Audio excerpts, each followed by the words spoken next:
मिश्रा, स्वागत है आप सभी का द न्यूज में। पश्चिम बंगाल में पंचायत चुनाव के दौरान हुई हिंसा और इसमें मारे गए लोगों का आंकड़ा सामने तो आया, लेकिन इस पर किसी तरीके की कोई प्रतिक्रिया तृणमूल कांग्रेस की तरफ से देखने के लिए नहीं मिली।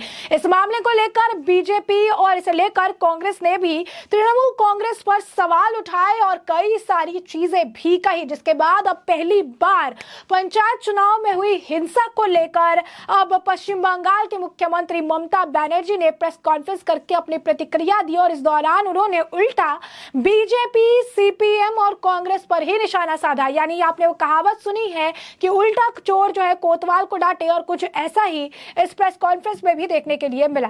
तो आखिर ऐसा क्या कहा है ममता बनर्जी ने इस प्रेस कॉन्फ्रेंस में, क्या कुछ बयानबाजी उनकी तरफ से की गई है, आइए विस्तार से जान लेते हैं। पश्चिम बंगाल में पंचायत चुनाव में तृणमूल कांग्रेस की जीत पर मुख्यमंत्री ममता बनर्जी ने वोटरों का तो धन्यवाद किया और धन्यवाद करते हुए बीजेपी पर झूठ बोलने का आरोप भी लगाया। टीएमसी चीफ बनर्जी ने बीजेपी का नाम लिए बिना तंज कसते हुए कहा कि जो हमारा विरोध कर रहे हैं हम उनका भी शुक्रिया अदा करते हैं, क्योंकि इसमें हमारा ही भला हो रहा है। ये एजेंट और एजेंसी से देश नहीं चलता है। दरअसल टीएमसी सहित अन्य विपक्षी दल आए दिन केंद्र सरकार पर केंद्रीय जांच एजेंसी के दुरुपयोग का आरोप लगाते रहते हैं और यही बात जो है वो भी कहती नजर आई। इस दौरान उन्होंने सुभाष चंद्र बोस और विवेकानंद का भी जिक्र किया और उन्होंने कहा कि मेरा कोई अपराध हो तो जनता मुझे सजा दे सकती है। मैं ये कहना चाहती हूँ कि जनता ने मुझे आशीर्वाद दिया है। हम महात्मा गांधी, सुभाष चंद्र बोस और स्वामी विवेकानंद जैसे लोगों के अनुयायी हैं। बनर्जी ने कहा कि त्रिपुरा में जब थे तब हमें मारा जाता था। मेरे भतीजे अभिषेक बनर्जी पर यहाँ अटैक हुआ था। यहाँ तो बीजेपी सत्ता में थी लेकिन हमें नॉमिनेशन तक नहीं भरने दिया गया था। हमारे यहाँ 2 जिलों में हिंसा हुई लेकिन पूरे बंगाल की छवि जो है खराब की जा रही है। उन्होंने कहा कि वह बंगाल के नेता अधीर रंजन चौधरी जो मुर्शिदाबाद से है वो जानते हैं कि क्यों ऐसा हो रहा है।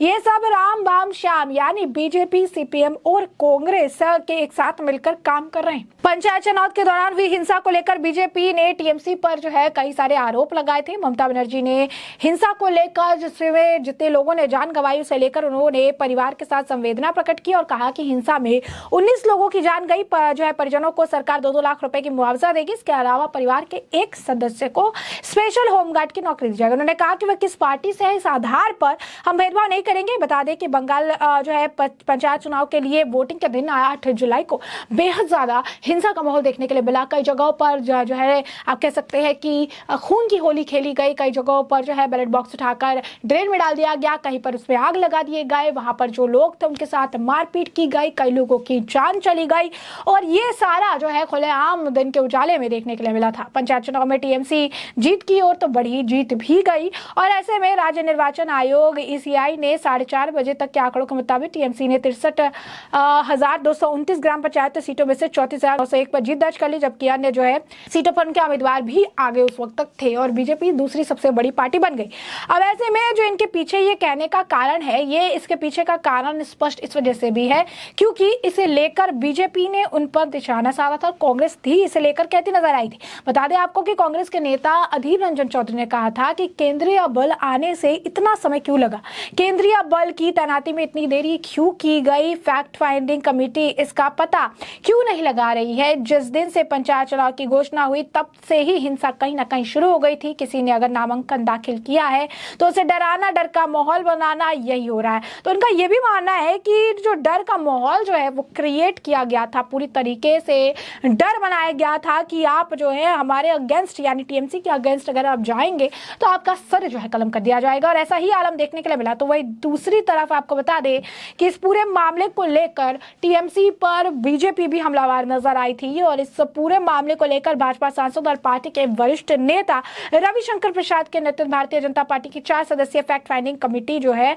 वो 12 जुलाई को पश्चिम बंगाल से कोलकाता पहुंची और बंगाल के पंचायत चुनाव के दौरान व्यापक हिंसा के मद्देनजर भाजपा अध्यक्ष जेपी नड्डा ने 4 सदस्यीय समिति का गठन किया है। बागपत से सांसद सत्यपाल सिंह, धौरहरा से सांसद रेखा वर्मा और सिसला से लोकसभा सांसद डॉक्टर राजदीप राय और राज्यसभा सांसद बिजाज समिति के अन्य सदस्य जो हैं इसमें बनाए गए। कोलकाता पहुंचने पर एक प्रेस कॉन्फ्रेंस में बीजेपी के फैक्ट फाइंडिंग कमेटी के चीफ रविशंकर प्रसाद ने ममता बनर्जी सरकार पर तीखा हमला बोलते हुए ये कहा था कि मुझे उम्मीद है कि ममता जी सभी 4 जो है सांसदों को पश्चिम बंगाल में हिंसा प्रभावित इलाकों का दौरा करने की अनुमति देगी। ममता जी, आपके लोकतांत्रिक शाख अभी और परीक्षा में, हम संसद के जो है वरिष्ठ सदस्य, हमें इन क्षेत्रों का दौरा करने और सच्चाई देखने का पूरा अधिकार है। उन्होंने ये भी कहा कि उत्तर प्रदेश के स्थानीय निकाय चुनाव में बीजेपी ने क्लीन स्वीप जो है किया था, लेकिन राज्य भर में हिंसा की शायद ही कोई घटना हुई हो, तो फिर पश्चिम बंगाल में ऐसा क्यों नहीं है? कल भी वोटों की गिनती के दौरान किसी की हत्या कर दी गई। निर्वाचन उम्मीदवारों को कहा गया कि वे टीएमसी में शामिल हो, अन्यथा उन्हें प्रमाण पत्र नहीं दिया जाएगा। उन्होंने कहा कि ममता जी, आपके बंगाल में लोकतंत्र जो है अपने शर्मसार किया है, और ममता जी, मैं आपसे पूछना चाहता हूं कि आप मीडिया का सामना करने और इस जीत पर अपनी खुशी साझा करने की स्थिति में आखिर क्यों नहीं है? भाजपा सांसद ने कहा कि ममता जी, राजनीति, वाम दलों की राजनीति से भी आपकी राजनीति बदतर हो गई है। आपकी राजनीति अत्याचारों से भरी क्यों हो गई है? हमें जवाब चाहिए।